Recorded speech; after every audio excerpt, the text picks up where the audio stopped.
오늘의 주요 뉴스입니다. KT 가입자들을 대상으로 한 무단 소액 결제를 벌인 해커들이 불법 초소형 기지국을 활용한 정황이 드러났습니다. 민관 합동조사단은 해커들이 어떤 방식으로 개인정보를 탈취했는지 조사에 착수했습니다. 납을 주로 사용하는 웨어러블 초음파 장치에 실리콘을 이용하는 친환경 기술이 개발됐습니다. 안정적인 성능은 물론 경제성도 우수해 상용화에 대한 기대감이 커지고 있습니다. 생성형 인공지능 챗GPT 개발사인 오픈AI가 아시아에서 3번째이자 전 세계 12번째로 한국 지사를 출범했습니다. 한국의 인공지능 대전환을 위해서 정부, 기업, 학계와 적극 협력해 나가겠다고 밝혔습니다. 여러분 안녕하십니까? 사이언스투데이 시작합니다. KT 가입자들을 대상으로 한 무단 소액 결제를 벌인 해커들이 불법 초소형 기지국을 활용한 정황이 드러났습니다. 민관 합동조사단은 해커들이 어떤 방식으로 개인정보를 탈취했는지 조사에 착수했습니다. 김태민 기자가 보도합니다. KT는 무단 소액 결제 사건에 대한 자체 조사 과정에서 피해 고객 휴대전화가 수상한 기지국으로 연결된 흔적을 발견했습니다. KT가 운영하지 않는 가상의 기지국이었는데 해킹을 위한 불법 장비를 활용한 것으로 추정됩니다. 과학기술정보통신부도 지난 8일 현장 조사 과정에서 KT로부터 이번 해킹 사고 원인 중 하나가 불법 초소형 기지국 때문이라는 진술을 확보했습니다. 무단 소액 결제 범행에 사용된 초소형 기지국은 펨토셀로 불리는 기기로 추정됩니다. 반경 10m 통신을 제공하는 가정용 초소형 기지국으로 데이터 통신량을 분산하거나 음영지역 해소 목적을 위해 사용됩니다. 이용자가 이 기지국이 설치된 지역으로 들어오면 자동으로 휴대전화가 접속되는데 이때 고유의 가입자 식별번호 등 주요 개인정보가 탈취된 것으로 추정됩니다. 일반적인 해커가 할 수 있는 일은 아니고 이런 기지국 장비에 해당되는 안테나 기술이라든가 중계기 기술을 알고 있는 그리고 KT의 기지국들이 갖고 있는 연결하는 정보나 이런 것들이 사전에 많이 수집됐다라고 봐야 되겠죠.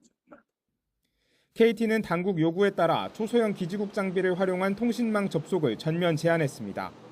과기정통부는 새로운 형태의 해킹이 발생한 만큼 해커가 어떤 방식으로 불법 초소형 기지국을 활용하고 소액 결제까지 이뤄진 건지 정밀 조사를 벌이고 있습니다. YTN 김태민입니다.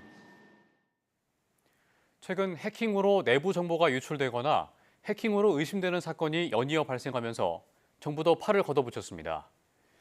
해킹이나 관리 소홀로 유출된 개인정보가 불법 거래돼 2차 피해로 이어지지 않도록 정부가 집중 모니터링에 들어갔습니다. 양희력 기자가 보도합니다.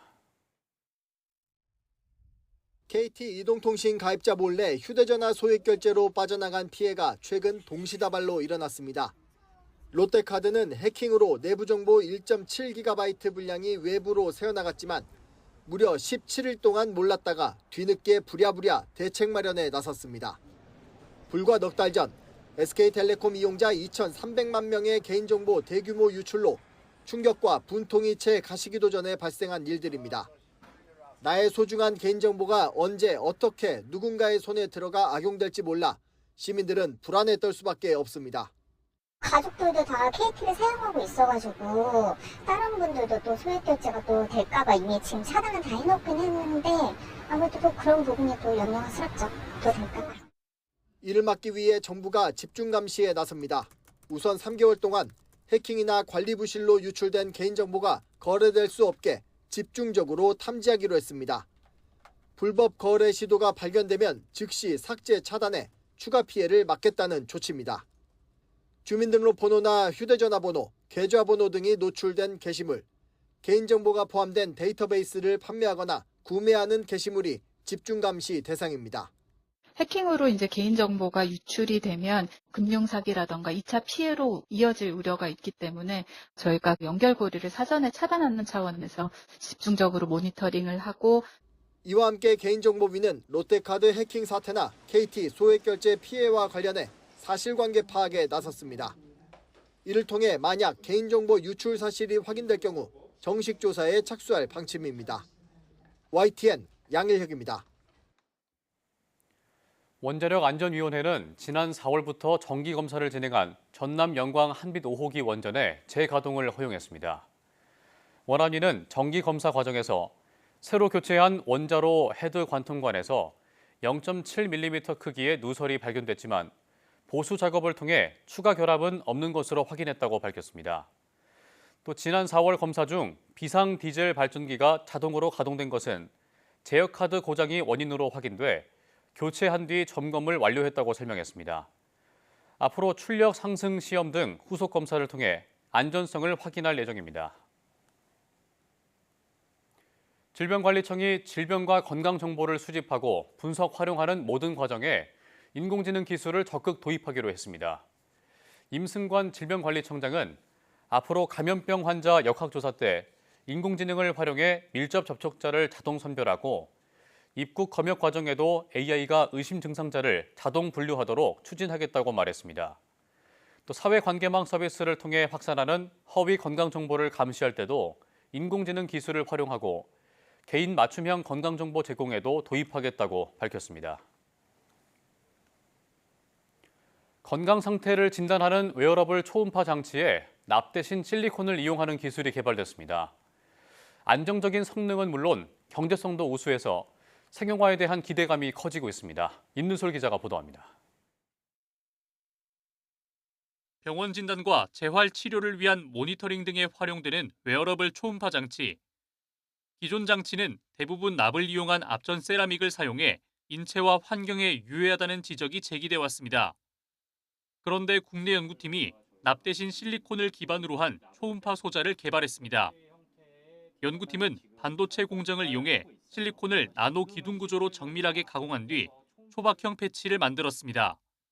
두께가 수백 마이크로미터에 불과하지만 기존 소자보다 출력이 30% 이상 높고 성능도 안정적으로 나타났습니다. 기존에 이제 크고 무거운 초음파 기기를 동반할 필요 없이 저희 몸에 부착할 수 있다는 장점이 있을 뿐만 아니라 정전 용량형 초음파 소자를 활용을 함으로써 이제 납을 배제하고 실리콘을 중심으로 소자를 만들어서 훨씬 인체 친화적이고 친환경적이라고 볼 수가 있습니다.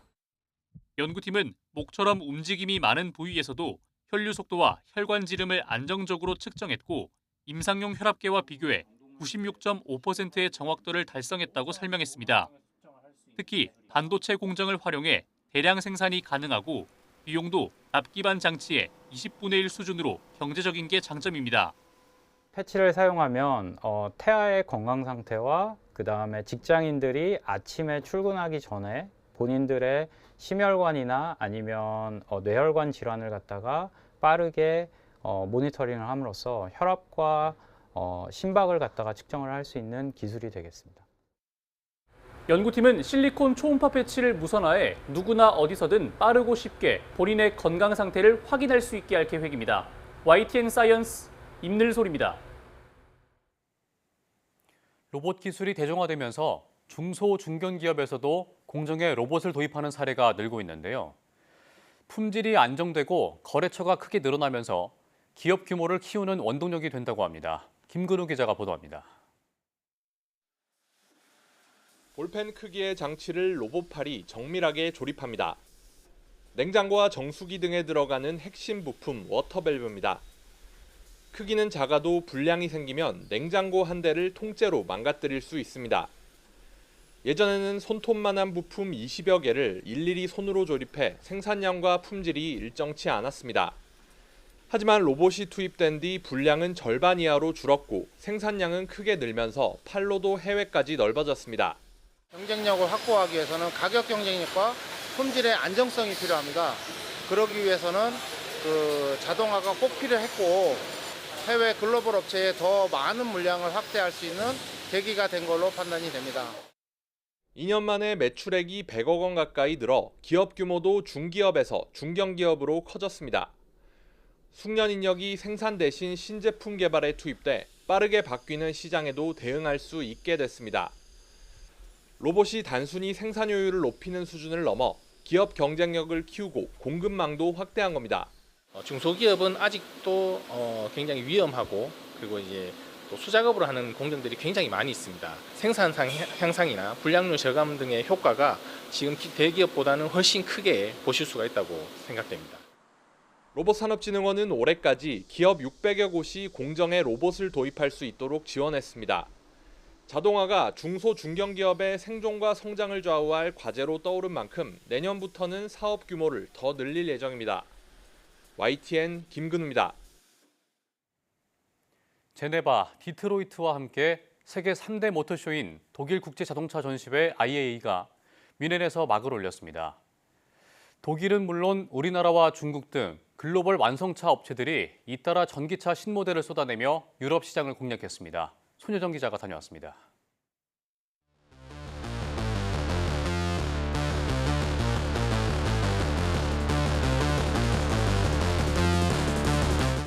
유럽 최대 모터쇼 IAA가 이동의 모든 것이란 주제로 9일 개막했습니다. 도심 곳곳엔 이렇게 야외 전시장이 설치돼서 거리 전체가 자동차 축제 현장이 됐는데요. 세계적인 완성차 업체들은 이곳에서 어떤 신차들을 선보일까요? 4년 만에 IAA에 참여한 현대차는 전기차 브랜드 아이오닉의 첫 소형차 컨셉3를 공개했습니다. 준중형, 대형 전기차에 이어 소형 모델까지 내놓으며 작은 차를 선호하는 유럽인의 취향을 겨냥했습니다. Hyundai is at the eve of a major product initiative and offensive in Europe, so Hyundai is about to grow in Europe. 유럽의 좁은 도로와 부족한 주차 공간을 고려해 해치백 형태로 설계된 이 차량은 내년 유럽 출시를 목표로 하고 있습니다. So the smaller the car, the better, because we don't need to transport a lot of stuff. Usually there's only one or two people in the car anyway. It looks very modern and cool, but it's also compact. 독일 자동차 업체들도 잇따라 전기차를 출시하며 안방 사수에 나섰습니다. BMW는 차세대 전기차 플랫폼인 노이어 클라세를 처음 적용한 모델을 발표했고 메르세데스 벤츠와 폭스바겐 그룹 역시 전기차 시장을 선도하겠다는 포부를 밝혔습니다. 비아디, 샤오펑 등 중국 업체들도 대거 참여해 가성비 높은 신차를 선보였습니다. 주도권 다툼이 한층 치열해진 건 자동차 회사들이 수입차 관세와 보조금 폐지로 불확실성이 커진 미국 대신 유럽 시장으로 몰리고 있기 때문입니다. 이번 상반기 유럽 전기차 판매량은 전년보다 25% 늘어나며 시장 규모가 한층 커졌습니다. Because it's more sustainable, yeah, and there's less total cost of ownership. Ultimately, there's no petrol, and so I think those are the two main reasons. Yeah. 완성차뿐 아니라 미래 모빌리티 기술을 선보이는 750여 개 회사의 각축전은 오는 14일까지 이어집니다. 뮌헨에서 YTN 손효정입니다. 세계에서 가장 많이 사용되는 생성형 인공지능 챗GPT 개발사인 오픈AI가 아시아에서 세 번째이자 전 세계 12번째로 한국 지사를 출범했습니다. 제이슨 권 오픈AI 최고 전략 책임자는 기자간담회에서 최첨단 인프라 기업을 보유한 한국의 인공지능 시장은 세계에서 가장 빠르게 성장하고 있다며 한국의 인공지능 대전환을 위해서 정부, 기업, 학계와 적극 협력해 나가겠다고 밝혔습니다. 권 CSO는 또 국가 AI 데이터 센터 사업에 대한 투자와 함께 반도체, 하드웨어 등 분야에서 SK, 삼성전자 등 한국 기업들과 파트너십을 맺는 방안을 고려하고 있다고 설명했습니다. 이와 함께 서울대와의 업무 협약 체결을 시작으로 한국 학계와 협력도 본격화할 것이라고 전했습니다. 지금까지 출시된 아이폰 가운데 가장 얇은 모델이 나왔습니다. 애플은 현지 시간 9일 본사가 있는 미국 캘리포니아주 애플파크에서 연례 신제품 공개 행사를 열어 최신 스마트폰 시리즈 아이폰 17 라인업 등 신제품을 선보였습니다. 이 가운데 플러스 모델을 대체한 아이폰 에어는 두께가 역대 아이폰 중 가장 얇은 5.6mm로 전작인 아이폰 16 시리즈 플러스 모델보다 2mm 이상, 지난 5월 삼성전자가 출시한 갤럭시 S25 엣지보다 0.2mm 얇습니다. 가격은 아이폰 17 기본 모델이 $799, 아이폰 에어는 $999부터 시작합니다.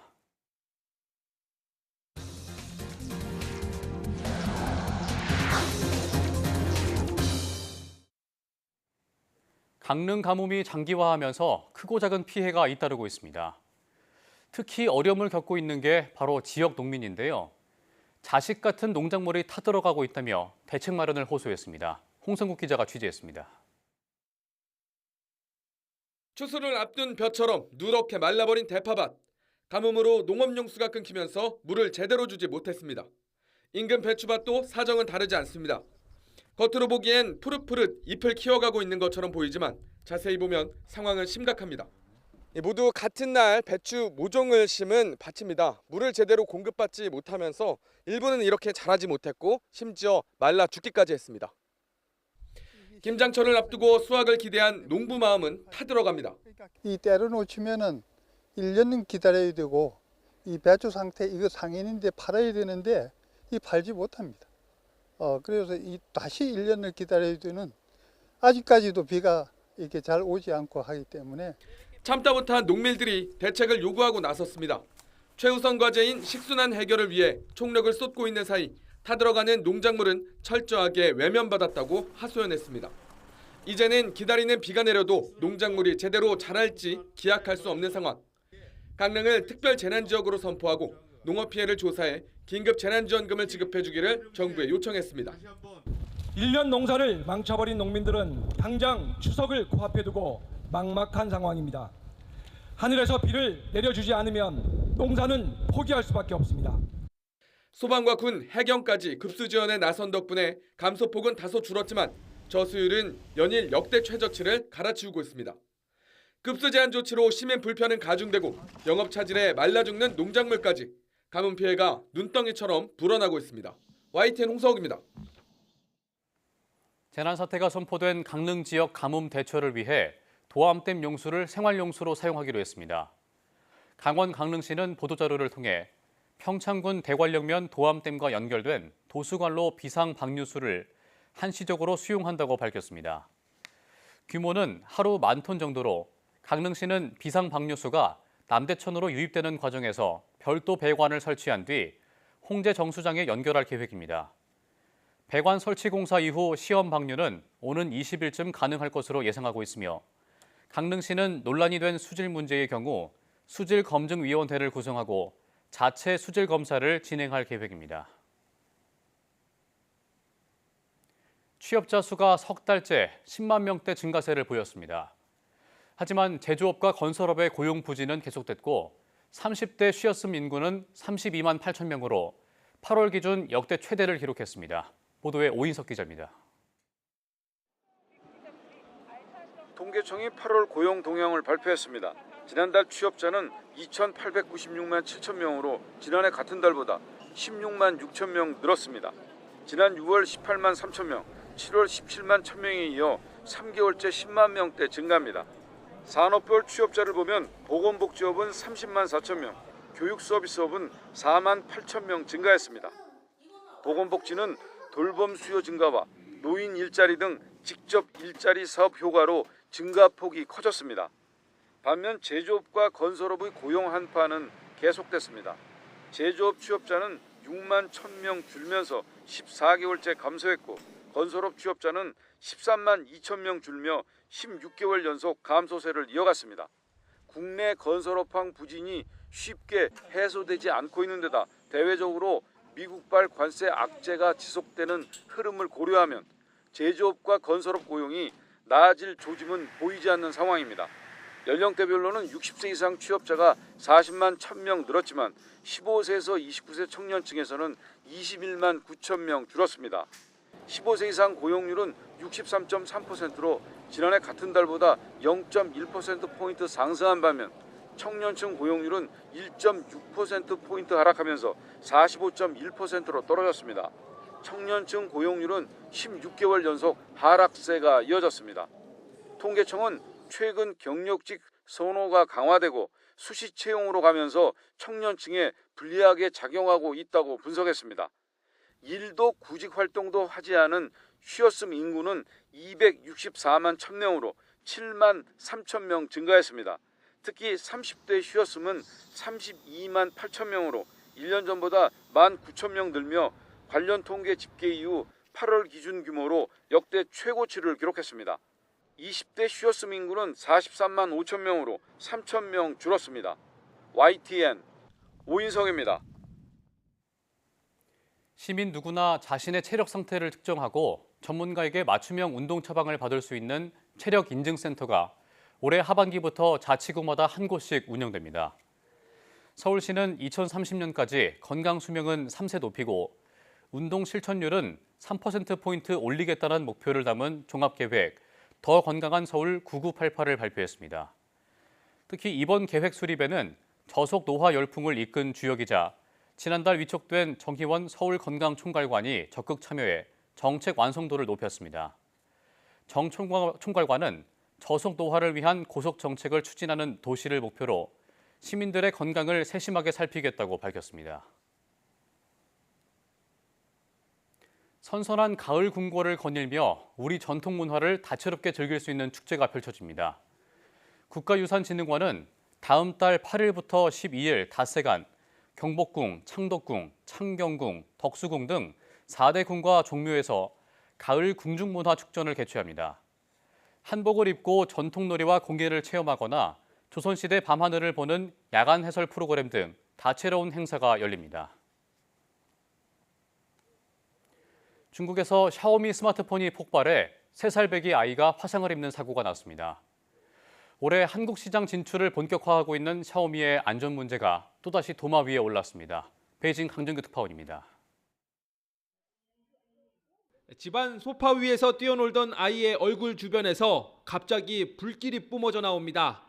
손에 쥐고 있던 스마트폰이 폭발한 겁니다.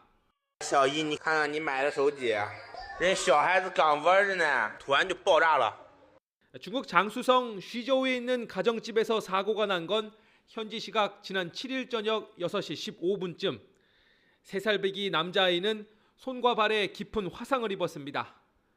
폭발한 기종은 2022년 12월에 발매된 샤오미 13. 검게 탄 기기는 엿처럼 녹아내렸습니다. 샤오미 측은 폭발 원인을 규명하겠다며 잔해를 거두어 갔습니다.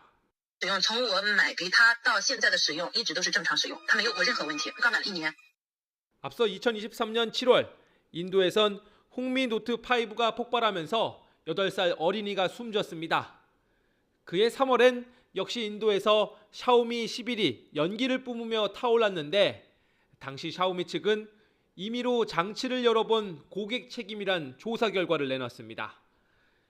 대륙의 실수로 불리는 샤오미의 세계 시장 점유율은 15%로 애플과 삼성에 이어 3위를 기록하고 있습니다. 지난 6월엔 서울 여의도에 첫 오프라인 매장을 열고 외국 폰의 무덤으로 불리는 한국 시장 진출을 본격화하는 중입니다. 베이징에서 YTN 강정규입니다. 이란이 국제원자력기구와 핵시설에 대한 국제사찰을 재개하기로 합의했다고 밝혔습니다. 아바스 아락치 이란 외무장관과 라파엘 그로시 IAEA 사무총장은 이날 이집트 카이로에서 회동한 후 이란 내 사찰 활동 재개를 위한 실질적인 방안에 합의했다고 발표했습니다.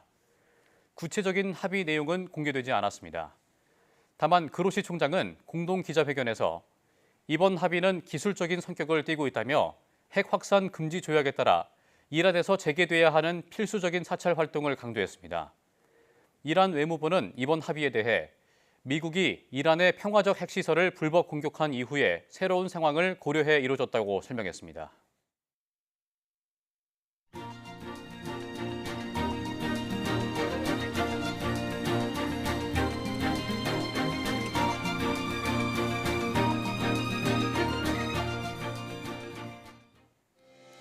이상으로 사이언스 투데이 마칩니다. 함께해 주신 여러분 고맙습니다.